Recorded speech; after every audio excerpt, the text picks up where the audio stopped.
إن الحمد لله نحمده ونستعينه ونستغفره ونؤمن به ونتوكل عليه ونعوذ بالله من شرور أنفسنا ومن سيئات أعمالنا من يهده الله فلا مضل له ومن يضلل فلا هادي له أي فلن تجد له وليا مرشدا ونشهد أن لا إله إلا الله وحده لا شريك له ونشهد أن محمدا عبده ورسوله أعوذ بالله من الشيطان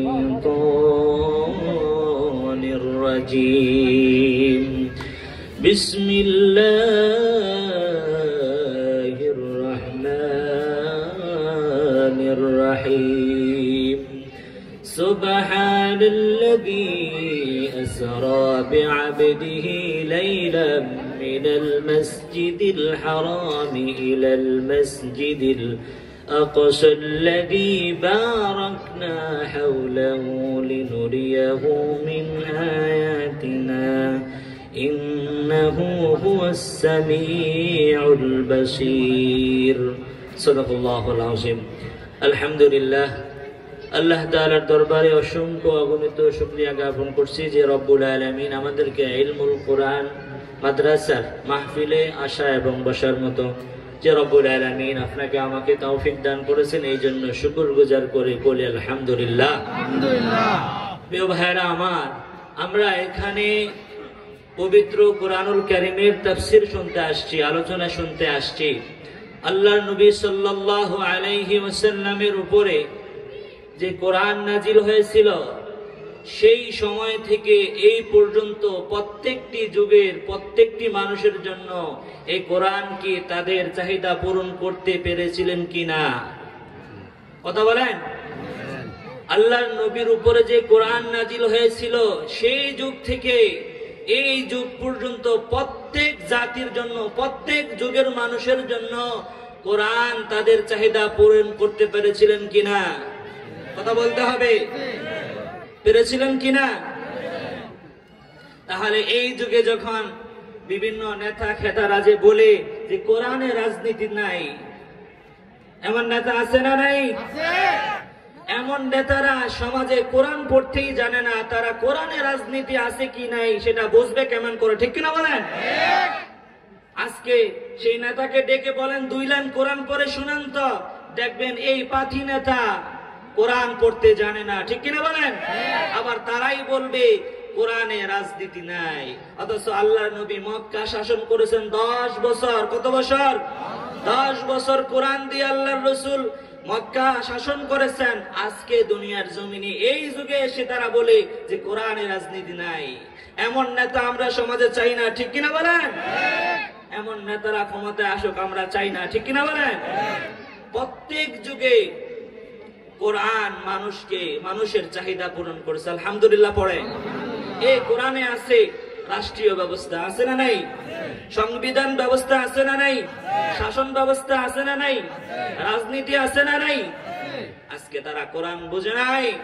কোরআন না বোঝার কারণে আজকে তারা কোরআনের বিরুদ্ধে বিশুদ্ধার করে। ঠিক কিনা বলেন? ইসলাম না বোঝার কারণে তারা ইসলামের বিরুদ্ধে বিশুদ্ধার করে। ঠিক কিনা বলেন? আমরা তাদেরকে হুঁশিয়ার করে দিচ্ছি, ইতিপূর্বে যারা লেজ গুটিয়ে পালিয়েছে তাদের থেকে শিক্ষা গ্রহণ করো। তোমাদের এমন একটা সময় আসতে পারে তোমরাও এরকম লেজ গুটিয়ে পালাতে বাধ্য। ঠিক কিনা বলেন? তারা তো তাদের কাপড় চোপড় নিয়ে যাইতে পারছে, তোমরা পরনের কাপড়ও নিয়ে যেতে পারবে না। ঠিক কিনা বলেন? তারা তাদের লেদার গুছিয়ে লাকিজ গুছিয়ে নিতে পারছে, তোমরা তাও নিতে পারবে না। ঠিক কিনা বলেন? এই জাতি রক্ত দেওয়া শিখেছে। ঠিক কিনা বলেন? এই জাতি জীবন দেওয়া শিখছে। ঠিক কিনা বলেন? এদেরকে আর থামানো যাবে না। ঠিক কিনা বলেন? এদেরকে আর থামানো যাবে না। এই জন্য তোমরা সাবধান হয়ে যাও। কোরআনের বিরুদ্ধে বিশুদ্ধার করতে এসো না, ইসলামের বিরুদ্ধে বিশুদ্ধার করতে এসো না। ঠিক কিনা বলেন? আল্লাহু আকবার।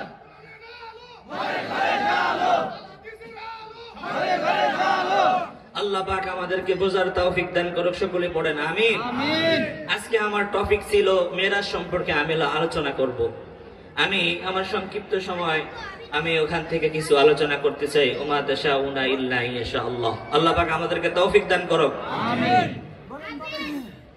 আল্লাহর নবী সাল্লাল্লাহু আলাইহি ওয়াসাল্লাম যখনই রজব মাসে আসতেন, যখনই আল্লাহর নবীর কাছে আল্লাহর নবী যখন রজব মাসে উপনীত হতেন, তখন আল্লাহর নবী বলতেন, আল্লাহুম্মা বারিক লানা ফি রজব ওয়া শাবান ওয়া বাল্লিগনা রমাদান। আয় আল্লাহ, আপনি আমাকে রজব এবং শাবানের বরকত দান করেন এবং রমজান পর্যন্ত আমার হায়াতকে বুলন্দ করেন। আল্লাহর কাছে আল্লাহর রাসূল সাল্লাল্লাহু আলাইহি ওয়াসাল্লাম এই দোয়া করতেন। সুবহানাল্লাহ পড়েন। এই জন্য আল্লাহ নবী সাল্লাল্লাহু আলাইহি ওয়াসাল্লাম আল্লাহর কাছে দোয়া করেছেন। আর এই রজব মাসে যে বিষয়টা একেবারে ইম্পর্টেন্ট ছিল, যেটা একেবারে গুরুত্বপূর্ণ ছিল, সেটা হলো আল্লাহর রাসূল সাল্লাল্লাহু আলাইহি ওয়াসাল্লামের মেরাজ। কি ছিল? মেরাজ ছিল। আল্লাহর নবী সাইয়্যিদুনা মুহাম্মদুর রাসূলুল্লাহ সাল্লাল্লাহু আলাইহি ওয়াসাল্লাম আল্লাহ তাআলার দিদার লাভ করেছেন। আল্লাহ তাআলার কি করেছেন? দিদার লাভ করেছেন। আল্লাহর নবী স্বচক্ষে আল্লাহ তাআলাকে দেখছেন। আলহামদুলিল্লাহ পড়েন। কারণ এই যুগের মানুষ বা এই সমাজের মানুষ সেই আমল থেকে এই পর্যন্ত কোনো মানুষ যেন না বলতে পারে যে এমন নবী দুনিয়ার জমিনে আগমন করেছেন, এমন জান্নাত আল্লাহ বানাইছেন, এমন জাহান্নাম আল্লাহ বানাইছেন যে জান্নাতও কেউ দেখে নাই, সেই জাহান্নামও কেউ দেখে নাই, এমন কথা যেন কেউ না বলতে পারে। এই জন্য আল্লাহর রাসূলকে আল্লাহ তাআলা আরশে আজিমে নিয়ে এরপর জান্নাত জাহান্নাম গড়াইছেন। সুবহানাল্লাহ পড়েন। আল্লাহর নবী আল্লাহ তাআলাকে দেখছেন, এটা নিয়ে কোনো মুফাসসিরিনের মধ্যে ইখতিলাফ নাই। তবে ইখতিলাফ হলো আল্লাহর রাসূল সাল্লাল্লাহু আলাইহি ওয়াসাল্লাম তার কি চর্মচক্ষু দিয়ে দেখছেন না দিলের চক্ষু দিয়ে দেখছেন, এটা নিয়ে ইখতিলাফ আছে। আল্লাহর রাসূল দেখছেন, আল্লাহ তাআলাকে দেখছেন। যেমন হযরতে মূসা আলাইহিস সালাতু ওয়াস সালাম আল্লাহর সাথে বায়না করেছিল, আয় আল্লাহ, আমি তোমাকে দেখতে চাই। রব্বি আরিনি। আল্লাহ বলেন লান তারানি, তুমি আমাকে দেখতে পারবে না। আল্লাহর সাথে বায়না ধরে ভায়না করে যখন হযরতে মূসা আলাইহিস সালাতু ওয়াস সালাম আল্লাহ তাআলাকে দেখতে গেছে, মূসা আলাইহিস সালাম আল্লাহকে দেখতে পারে না। ঠিক কি না বলেন? কিন্তু আমার নবী সাইয়্যিদুনা মুহাম্মদুর রাসূলুল্লাহ সাল্লাল্লাহু আলাইহি ওয়াসাল্লাম আল্লাহকে দেখে আসছেন। আলহামদুলিল্লাহ। আলহামদুলিল্লাহ পড়ে। এই জন্য আল্লাহ রাব্বুল আলামিন পবিত্র কুরআনুল কারীমের মধ্যে বর্ণনা করে দিয়েছেন, সুবহানাল্লাযী আসরা বিআবদিহি লাইলাম মিনাল মাসজিদিল হারাম ইলাল মাসজিদিল আকসাল্লাযী বারাকনা হাওলাহু লিনুরিয়াহু মিন আয়াতিনা ইন্নাহু হুয়াস সামিউল বাসীর। পবিত্র সেই সত্তা যিনি তার বান্দাকে রাতারাতির মধ্যে মসজিদুল হারাম থেকে মসজিদুল আকসা পর্যন্ত, মসজিদুল আকসা থেকে আরশে আজিম পর্যন্ত তার বান্দাকে আল্লাহ তাআলার কাছে নিয়ে গিয়েছিলেন। সুবহানাল্লাহ পড়েন। যে মসজিদুল আকসার মধ্যে আল্লাহ তাআলা তার রাসূলকে নিয়ে গিয়েছিলেন, সেটার মধ্যে রয়েছে বারাকা, সেটার মধ্যে রয়েছে নিদর্শন। এটা কে দিয়েছেন? আল্লাহ দিয়েছেন। তবে মেরাজ এটা দুই অংশে হয়েছে। মসজিদুল হারাম থেকে মসজিদুল আকসা পর্যন্ত এটাকে বলা হয় ইসরা। এটাকে কি বলা হয়? ইসরা বলা হয়। আর মসজিদুল আকসা থেকে আরশে আজিম পর্যন্ত যেটা হয়েছে সেটাকে বলা হয় মেরাজ। আর মেরাজের আবিধানিক অর্থ হলো সিঁড়ি। সুবহানাল্লাহ পড়ে। আল্লাহর রাসূল সাল্লাল্লাহু আলাইহি ওয়াসাল্লাম এই যে বোরাকে করে গেছেন না, এটার শেষ গন্তব্য ছিল মসজিদুল আকসা পর্যন্ত। এই মসজিদুল আকসার আংটার সাথে এই বোরাকটাকে বেঁধে এরপরে জিবরাইল আমিন, মিকাইল আমিন এদেরকে নিয়ে আল্লাহর রাসূল সিঁড়ি বাইতে বাইতে বাইতে বাইতে আরশে আজিম পর্যন্ত চলে গেছেন। সুবহানাল্লাহ। এই জন্য আল্লাহর নবী সাল্লাল্লাহু আলাইহি ওয়াসাল্লামকে আল্লাহ তাআলা নিয়ে গিয়েছিলেন। এই জন্য আল্লাহর নবীকে যেই জমানায় যেই সময় রাসূলকে দুনিয়ার জমিনে আগমন করিয়েছেন সেই সময়টা ছিল অন্ধকারচ্ছন্ন, সেই সময়টা ছিল অন্ধকারচ্ছন্ন, কোনো আলো ছিল না মানুষের মধ্যে। এই জন্য তার রাসূলকে নিয়ে গিয়েছিলেন সান্ত্বনা দেবার জন্য।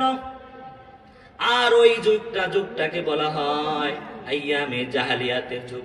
ওই যুগটাকে কি যুগ বলা হয়? আইয়ামে জাহালিয়াতের যুগ। এই যুগ ব্যাপারে অনেক কবিরা অনেক সাহিত্য লিখছেন, অনেক কবিরা অনেক কবিতা লিখছেন। আমাদের কবি নজরুল ইসলাম লিখেছেন, এশিয়া, ইউরোপ, আফ্রিকা, এই পৃথিবীর যত দেশ নেমেছিল তারা প্রতিযোগিতায় দেখিবে পাবের শেষ। আল্লাহু আকবার। আমাদের কবি এই কবিতা লিখে গেছেন। এই কবিতা আমাদের কবি লিখে গিয়েছিলেন। এই ব্যাপারে স্বয়ং আল্লাহ রাব্বুল আলামিন কোরআনুল কারীমে বলছেন, যুলুমাতু বা'দুহা ফাওকা বা'দ ইযা আখরাজা ইয়াদাহু লাম ইয়াকাদ ইয়ারাহা ওয়া লাম ইয়াজআলিল্লাহু লাহু নূরুন ফামা লাহু মিন নূর। আল্লাহু আকবার। যে রাসূলকে এমন সময় পাঠানো হয়েছে যে অন্ধকারচ্ছন্ন, এত অন্ধকার, অন্ধকারের উপরে অন্ধকার। এই অন্ধকারের মধ্যে যদি কোনো মানুষ হাত মেলতো, নিজের হাত দেখতো না, তো আল্লাহ যাকে হাদায়াত দিয়েছেন, আল্লাহ যাকে আলো দিয়েছেন, সেই আলো পেয়েছে, এর বাইরে কেউ আলো পায় না। আল্লাহু আকবার। আল্লাহ তাআলা যাকে নূর দিয়েছেন, যাকে আলো দিয়েছেন, কেবলমাত্র সেই আলো পেয়েছেন, এর বাইরে কেউ কি পায় নাই? নূর পায় নাই, আলো পায় নাই। আল্লাহর নবী সাল্লাল্লাহু আলাইহি ওয়াসাল্লাম যখনই নবুয়ত প্রাপ্তি হয়েছেন, মানুষের কাছে দাওয়াত নিয়ে আসছেন, মানুষকে বলছেন। অনেক মূর্তি পূজারীদের কাছে গিয়েছেন, মূর্তি পূজারীদেরকে তাদের মূর্তির অক্ষমতা সম্পর্কে বুঝিয়েছেন, দাওয়াত দিয়েছেন। বলছেন, আলাহুম আরজুলু ইয়ামশুনা বিহা আম লাহুম আইদি ইয়াবতিশুনা বিহা আম লাহুম আ'য়ুনু ইউবসিরুনা বিহা আম লাহুম আযানু ইয়াসমাউনা বিহা। আল্লাহু আকবার বলেন। মূর্তিদেরকে বললেন, দেখো এদের কি কি পাও আছে যে পাও দিয়ে হাঁটতে পারে? আল্লাহর নবী কাদেরকে বললেন? কাফেরদেরকে, মুশরিকদেরকে বললেন, দেখো এদের কি কি পাও আছে যে পাও দিয়ে তারা হাঁটতে পারে? এদেরকে কি হাত আছে যে হাত দিয়ে তারা ধরতে পারে? এদের কি কি চক্ষু আছে যে চক্ষু দিয়ে দেখতে পারে? এদেরকে চোখ আছে যে চোখ দিয়ে তারা দেখতে পারে। কথা বলেন ঠিক কিনা? তারা দেখতে পারে না। এরপর বলছেন, এদের কি কি চোখ, এই কান আছে যে কান দিয়ে তারা শুনতে পারে। এমন কথা বলছেন কাফেরদেরকে। এবং আল্লাহ তাআলা তার রাসূলের মাধ্যমে আরো জানিয়ে দিয়েছেন, বলছেন, কুলিদউ শুরাকাকুম থুম্মা কিদুনি ফালা তুনজিরুন। আল্লাহু আকবার। তোমাদের যত সাহায্যকারী আছে আল্লাহ তাআলার সাথে, তোমরা যাদেরকে শরীক করছো, আল্লাহর সাথে যাদেরকে তোমরা সমকক্ষ করছো, তাদেরকে ডাকো এবং তাদেরকে ডেকে আল্লাহর বিরুদ্ধে একটা ষড়যন্ত্র করো, দেখো কিছু করতে পারো কিনা। আল্লাহর বিরুদ্ধে তোমরা ডেকে কিছু একটা করো, আল্লাহর বিরুদ্ধে তোমরা সবাই মিলে চেষ্টা করো, আল্লাহর ক্ষতি করবা, দেখো তোমরা কিছু করতে পারো কিনা। কে বললেন এই কথা? বিশ্বনবী মুহাম্মদুর রাসূলুল্লাহ সাল্লাল্লাহু আলাইহি ওয়াসাল্লাম তাদেরকে বললেন, আল্লাহর সাথে তোমরা যাদেরকে শরীক করছো তাদেরকে ডাকো, আল্লাহর বিরুদ্ধে একটা কিছু করো, দেখো পারো কিনা। তারা আল্লাহর বিরুদ্ধে বিষোদ্গার করে পারবে কিছু করতে? কোনোদিনই সম্ভব না। এই জন্য প্রিয় ভাই আমার, অন্য জায়গায় আবার বর্ণনা হয়েছে, অন্য জায়গায় কুরআনুল কারীমের মধ্যে আল্লাহ রাব্বুল আলামিন বলছেন, ওয়াল্লাযীনা তাদউনা মিন দুনিহি لا يستطيعون نصركم أنفسهم ينصرون। الله أكبر। তোমরা আল্লাহ তাআলার সাথে, আল্লাহ তাআলা বাদ দিয়ে তোমরা যাদেরকে আল্লাহ তাআলার সাথে শরীক করছো, দেখো তারা তাদের নিজেদের কোনো উপকার করতে পারে কিনা। না তোমাদের কোনো উপকার করতে পারে, না তারা নিজেদের কোনো উপকার করতে পারে। তোমরা আল্লাহকে বাদ দিয়া যাদেরকে ডাকছো, যাদেরকে তোমরা রব বলে ডাকছো, রব বলে স্বীকার করছো, দেখো তারা তাদের নিজের কোনো উপকার করতে পারে না, তোমাদের কোনো উপকার করতে পারে। মূর্তিদেরকে বললো দেখো তারা তোমাদের কোনো উপকার করতে পারে কিনা, না নিজের কোনো উপকার করতে পারে কিনা। দেখবা তোমাদের তো উপকার দূরের কথা, সে নিজেকেই বাঁচাইতে পারে না, ঠিক কিনা বলেন? মূর্তিকে যদি আপনি যা ভাঙেন, আপনি যা যদি গালিগালাজ করেন, আপনি যদি ক্ষতি করেন, ও নিজেকে বাঁচাইতে পারবে? পারবে না। এরপর আয়াতে কারিমার মধ্যে বলছেন ওয়া ইন তাদউহুম ইলাল হুদা লা ইয়াসমাউ, এবং বলল যদি তোমরা তাদেরকে সৎ পথে ডাকো, আল্লাহর দিকে ডাকো, হেদায়েতের পথে ডাকো, তারা শুনবে না। তারা কি করবে না? তারা শুনবে না। ওয়া তারাহুম ইয়ানজুরুনা ইলাইকা ওয়া হুম লা ইউবসিরুন, এবং বলছে তুমি তাদেরকে যখন ডাকবে তুমি দেখবা তারা তোমার দিকে তাকিয়ে আছে, অথচ তারা দেখে না। তারা কি করে না? তারা দেখে না। এই কথা নবীকে বলে সান্ত্বনা দিয়েছে রাসূল, আপনি যখন তাদেরকে ডাকবেন, এদেরকে দাওয়াতের জন্য সৎ পথে ডাকবেন, এরা তাকে ফেলফেলায়া এরা শুনবেও না, আপনার ডাকেও তারা আসবে না। এই দাওয়াত আল্লাহর নবী সাল্লাল্লাহু আলাইহি ওয়াসাল্লাম নবুয়ত প্রাপ্তির পরে ইহুদি মুশরিক বেঈমানের কাছে এই ইসলামের কোরআনের দাওয়াত দিয়েছিলেন, তারা রাসূলকে গ্রহণ করে না, ঠিক কিনা বলেন? আল্লাহ তাআলা আমাদেরকে এই সংক্ষিপ্ত আলোচনা থেকে আল্লাহ পাক আমাদেরকে উপদেশ গ্রহণ করার তৌফিক দান করুন। আসসালামু আলাইকুম ওয়া রাহমাতুল্লাহি ওয়া বারাকাতুহু।